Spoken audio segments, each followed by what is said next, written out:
Karena rumusnya itu kan kalau bisnis ini semakin banyak besar produksinya, tentu itu akan juga menentukan profit yang diperoleh. Sehingga kita butuh tidak cukup hanya yang potong, kita butuh tambahan usaha lain, unit lain mungkin yang berbeda dengan itu. Saya lihat ini kayaknya pertanian tapi di bidang tanaman jangka pendek kayak sayur-sayuran gitu. Karena masyarakat kita pada mayoritasnya itu petani, tapi mereka di tanaman jangka panjang kayak cengkeh misalkan, coklat, kelapa, pala dan sebagainya. Sehingga saya tertantang untuk bagaimana menggeluti pertanian di bidang hortikultura. Coba rintis pelan-pelan jalan. Jadi ayam jalan, bikin sambil bikin sayur juga jalan. Itu jalan. Sampai ada yang terkesannya, ini dengan profesi itu saya dipanggil, bahkan itu dipanggil Mas. Dipanggil Mas. Jadi dikirain orang Jawa. Iya, oke. Jadi ada kebetulan tempat kita itu memang di pinggir Bobong ini, artinya masih dihitung dalam kampung lah gitu. Bobong. Sehingga akses orang secara langsung untuk datang misalkan beli ayam, beli sayur itu dengan mudah langsung di tempat, tanpa kita mobilisasi ke pasar. Itu orang dengan sendirinya bisa akses situ. Jadi yang datang itu rata-rata Mas beli sayur, Mas beli ayam. Padahal nggak tahu ini. Artinya yang mungkin karena masyarakat terjustifikasi pikirannya bahwa rata-rata yang menggeluti atau melakukan profesi itu selalu orang Jawa, Pak. Kan Mas ini itu panggilan yang akrab disapa kepada teman-teman kita yang di Jawa. Tapi mungkin ada mirip-miripnya orang Jawa. Abang kan orang mana kalau ini? Kita kan orang Taliabo. Artinya kita ini kan lahir dan besar di Taliabo, jadi wajar. Tapi itu bahwa kesan masyarakat sebenarnya saya kira lebih pada apa yang mereka lakukan. Sampai muncul itulah panggilan. Jadi kembali ke yang tadi ini, yang betul jalan. Jalan. Saya waktu itu semata-mata itu hanya bagaimana saya bisa lepas dari apa yang disebut dengan pengangguran. Karena bagi saya pada saat itu yang disebut dengan kematian pengangguran itu adalah ketika kita tidak punya sesuatu aktivitas yang sekiranya bisa mendatangkan penghasilan. Jadi tidak mesti harus terpaksa bahwa kita harus jadi pegawai atau harus jadi pengusaha misalkan, atau harus jadi karyawan misalkan perusahaan, sehingga kita tidak lagi disebut pengangguran. Tapi apapun yang kita lakukan, selama itu bisa memberikan hasil, dalam hal ini misalkan uang lah gitu kan, ada hasil yang diperoleh, maka kita tidak bisa lagi disebut pengangguran. Terus itu jalan,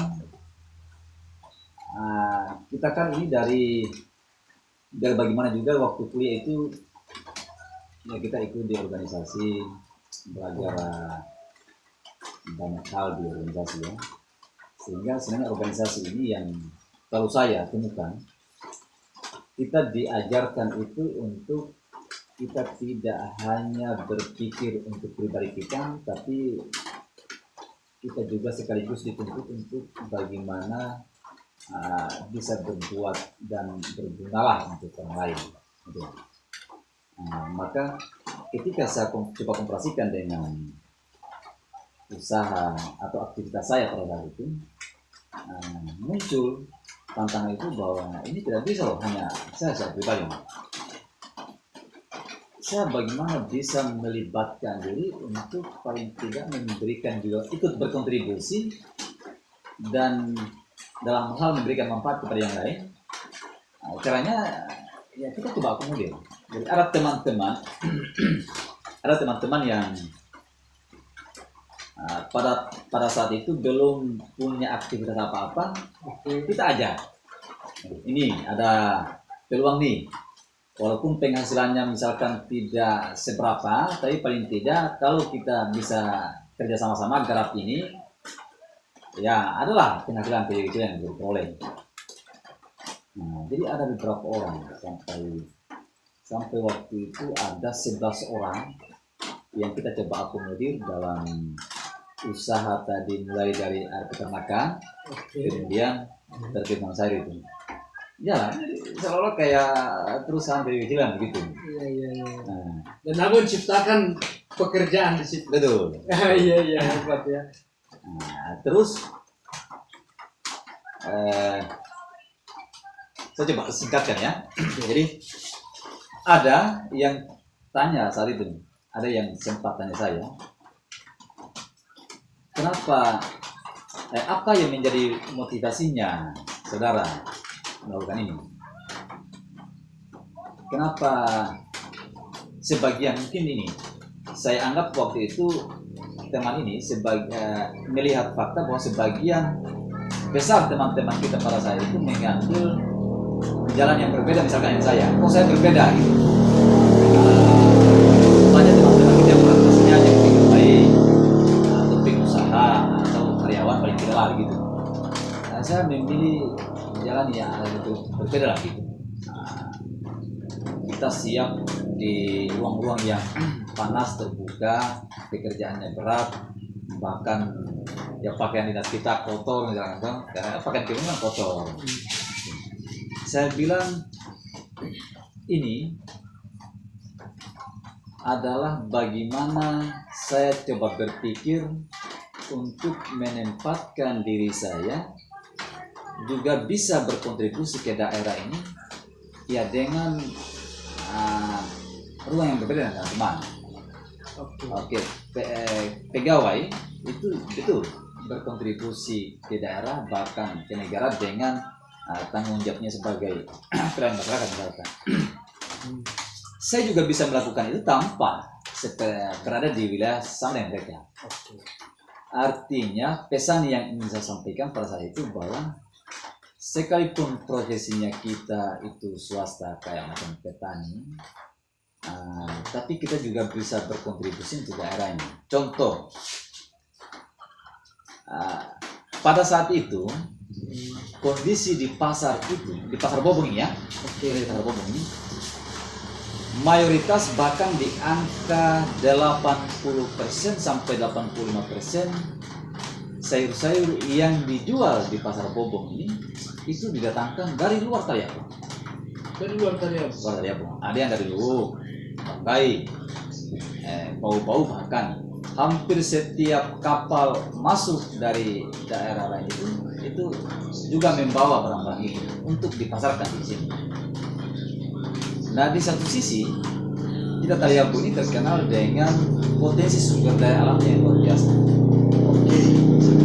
Maka saya bilang ke teman-teman, ini tidak bisa dibiarkan. Kita ini ruang ini kita bisa gunakan untuk bagaimana kita berkontribusi dalam hal kemandirian pangan. Gitulah kurang lebihnya. Jadi hasil dari peternakan kita suplai ke pasar, hasil sayur-sayuran kita suplai ke pasar itu dengan produk lokal. Bahkan pelaku-pelakunya juga teman-teman lokal gitu. Dan itu berhasil. Walaupun pada perjalanannya kita mengalami satu hambatan yang pada akhirnya itu tidak bisa lagi lanjut pada hari itu. Kurang lebihnya begitu. Iya. Bicara. Berarti abang bisa dibilang bahwa ada mindset berpikir orang tua yang dipelihara seolah-olah ini orang yang pulang kuliah ini ya sukses itu masih jadi PNS. Betul, betul. Padahal PNS adalah bagian subbidang pembangunan. Masih banyak juga bidang-bidang yang lain seperti yang Abang bilang tadi. Yes. Peternakan, pertanian, mungkin kelautan. Ya. Itu ketika dimanfaatkan yang baik juga akan menghasilkan profil yang bagus. Betul. Nah ini kira-kira yang waktu itu kurang ditangkap ya, kira-kira oleh. Artinya apakah tradisi itu masih ada Mas, sampai sekarang? Pola berpikir kayak gitu. Saya yakin masih ada walaupun sebenarnya ini mengalami juga perubahan-perubahan ya seiring berjalannya waktu dan tingkat kesadaran masyarakat juga mulai ada pergeseran ke hal yang lebih positif. Tapi bahwa paradigma orang tua kita yang seolah-olah terkooptasi bahwa ukuran kesuksesan seorang anak itu ketika anak-anaknya misalkan selesai kuliah dan jadilah misalkan pegawai atau kerja di perusahaan dengan gaji yang fantastis itu mungkin sukses. Tapi kita juga harus sadari bahwa memang ini sudah mulai ada pergeseran seiring dengan pengalaman mungkin atau pemahaman orang-orang tua kita juga ya, bahwa ya salah satu tugas orang tua sebenarnya itu kan adalah bagaimana cukup memberikan ruang atau pendidikan yang layak bagi anak-anaknya.